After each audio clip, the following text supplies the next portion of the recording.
Journal. Merci beaucoup. Merci Raoult.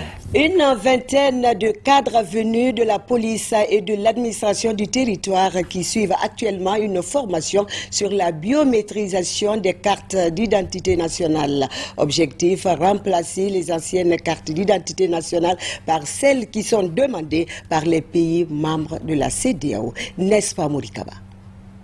Sécuriser et numériser les documents d'état civil et rendre biométriques les cartes d'identité nationale sur toute l'étendue du territoire national sont entre autres préoccupations de l'État guinéen. Cette formation des formateurs de 3 jours obéit à ce principe.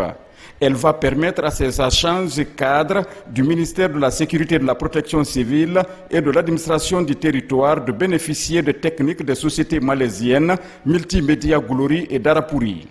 Au terme de la formation, ils auront pour mission de former d'autres agents pour la matérialisation de ce programme de biométrisation des documents légaux en Guinée. Ces policiers et les gens de l'administration du territoire vont suivre une formation qui puisse les permettre de former les autres parce que les 33 communes de la Guinée et partout où il y a la police et l'administration du territoire, les gens viendront faire leur carte d'identité nationale biométrique.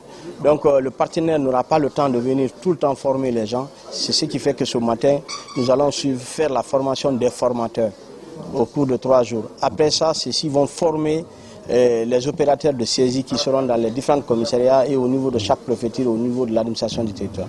Les cartes que les gens détiennent, qui sont en cours de validité, seront valables. Le processus va continuer. Au fur et à mesure, nous allons procéder au remplacement de ces cartes qui sont avec les gens.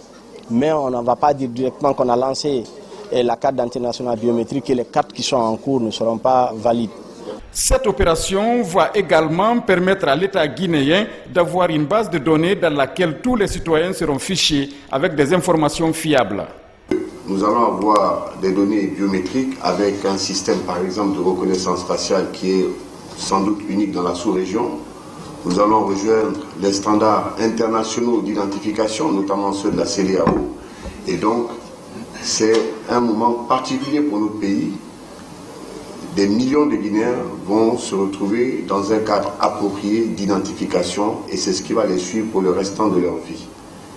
J'aimerais que tous les Guinéens sachent que les données qu'ils vont fournir pour l'établissement de leur état civil et ensuite de leur carte d'identité seront pratiquement impossibles à changer. J'aimerais que vous fassiez passer ce message. Les gens de la presse qui sont en face de moi, c'est une responsabilité collective et nationale. La Guinée ne peut pas se permettre d'être un pays dont on doute des documents d'identification. Les premières cartes d'identité nationale biométriques seront disponibles courant ce mois de janvier 2020. Ce dans tous les commissariats centraux du pays. Les partenaires malaisiens de Multimédia Glory et Darapuri rassurent que tout est mis en œuvre pour la bonne réussite de l'opération de délivrance des cartes d'identité nationale biométriques.